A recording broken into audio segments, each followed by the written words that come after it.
Hi, I'm Nate Smith, Vice President of Government Relations with the American Traffic Safety Services Association, ATSSA. I'm here today with Congressman Sam Graves, who is Chairman of the House Highways and Transit Subcommittee in the Transportation and Infrastructure Committee.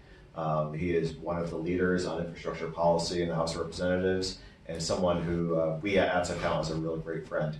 Actually, right behind the camera, over the shoulder of our videographer here, we see that Congressman Graves received our 2018 Roadway Safety Champion Award. So he has definitely been a steadfast and ardent supporter of roadway safety and really being a leader on reducing fatalities around the country. So with that, we just really appreciate your time and talking with us today. So thank you very much. Absolutely.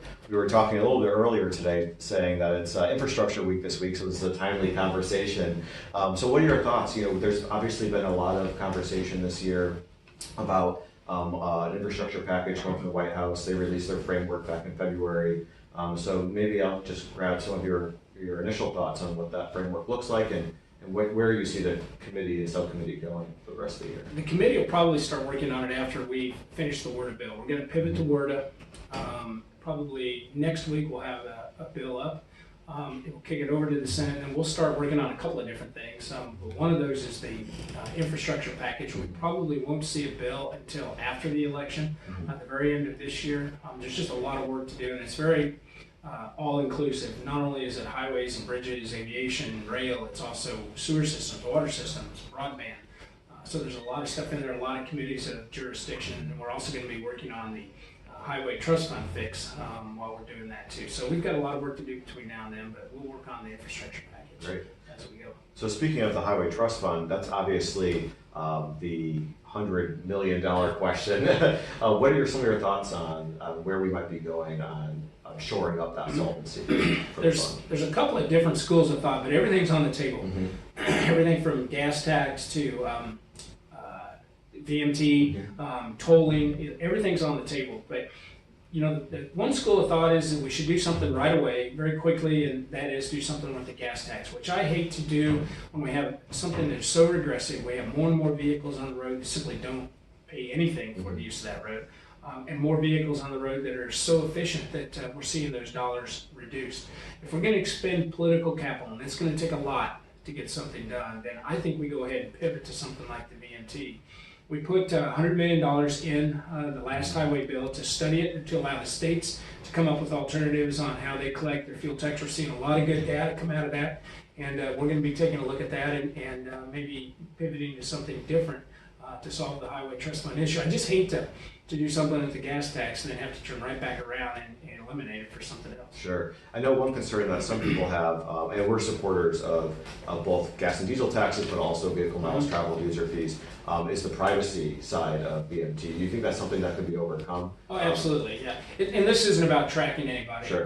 We're not looking at doing that at all. We want to be able to pay at the pump. And so we'll probably start out with a tiered system. It'll just be a simple formula based on how much gas you buy, and it'll be different, or how much fuel you buy. It'll be different from heavy commercial all the way down to light vehicles. So we'll do something along those routes or lines, and technology will actually eventually catch up. The odometer will just tell the gas pump, how many miles were traveled in the last since the last fill up. So eventually, the technology would be there, but we're not talking about tracking or GPS tracking or anything. Right.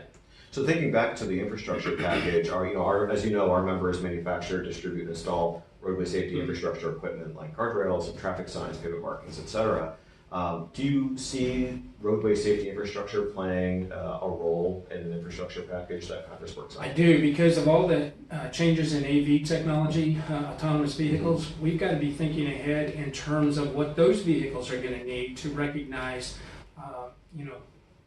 stop signs, whatever the case may be. So we're talking about signage, we're talking about what's embedded in the pavement for them to follow. One of the issues we have, particularly in the northern area, is when you have snow on the road, those vehicles cannot recognize, striping. Sure. They can't recognize signs. They can't recognize, where the road is. So we're going to be thinking about how we, incorporate that into the pavement itself so that the vehicle can read or follow that road. So there's a lot of things happening in this technology world. It's happening very, very quickly that we're going to be taking a look at with this next highway bill. Do you envision either in the next highway bill or an infrastructure package there being sort of a dedicated autonomous vehicle or new technology program, or sort of that focus being even sharper than it has been over the last couple of years? There will be, because that technology is happening fast. In fact, we're having a lot of listening sessions on just exactly what's coming and what's not. Now, the transportation committees, our jurisdiction is commercial vehicles, and then of course the Commerce Committee, they have jurisdiction over personal vehicles. So there's going to be titles. There'll probably be some stuff in the infrastructure package, but it'll probably be more centered in the next highway bill. That's where you'll see the majority of the AV title work done. So thinking about the next highway bill, the current bill, the FAST Act, expires in September of 2020, as you know. I would imagine that next year we'll begin sort of the big process of hearings and thinking about what we want to see the next 5 or 6 years be on infrastructure, specifically highways and bridges. There'll be new leadership in the committee next year. Is that something that you're interested in pursuing? Yes, absolutely. I think, there's a couple of things that I'm looking at, and I want to grab all of this technology and be able to incorporate it into that next highway bill, and and at the same time be able to solve the problem with solvency of the highway bill. And I think I'm uniquely qualified for that position, given the fact that not only in all aspects of transportation, chairman of the highway subcommittee, plus my family ties to rail, plus the fact that I'm a commercial pilot. You add all those things up, and then you include the fact that I have 2 of the largest inland waterways in my district, and dealing with issues around that, it makes me uniquely qualified to be able to do this. And my experience on the committee, I've been on the committee 18 years, and I bring that to the table, and I think that allows me to, or gives me that qualification. Maybe you throw in a pipeline in there, and you've got the whole, the whole kit and caboodle. That's exactly right. That's great. That's great. So, what would you say a realistic timeline might be for an infrastructure package? I know you were saying we might not see anything until the fall from the committee. Do you think it's a pretty good chance that we might be able to take something up in any sort of lame duck session that might be there, or we're going to be looking towards That's what the goal is lame duck or possibly next year. Now, some of these things will be done ahead of time in smaller packages within other reauthorizations.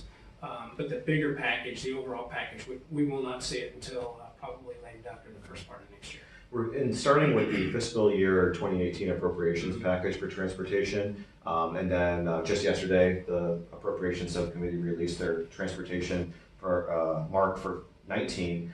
There looks like there's some plus ups for infrastructure in both of those, and in fact we were working on something trying to increase roadway safety infrastructure funding, which we saw some success last night at last night's bill. Do you see that sort of continuing in fiscal year over fiscal year going forward, or do you think that this is more of a one-off for fiscal years 18 and 19? Well, these are down payments on that $200 billion that the president talks about, and leveraging that into the $1 trillion worth of investment. So that's what you're seeing. Obviously, $20 billion.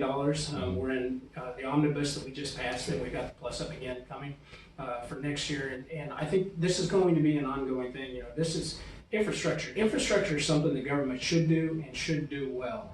And this is making good on the president's promise to see those plus ups and to provide that investment that's going to obviously capitalize itself into much larger programs. So when you're back at home, is infrastructure and transportation something that you hear from your constituents about? It is, and it's something that everybody hears, whether, in every mode of transportation. The United States, we're a country that's on the move, and, goods, people, services, everything is moving, one mode of transportation or another. And people like to have, good, safe, smooth roads. Absolutely, absolutely.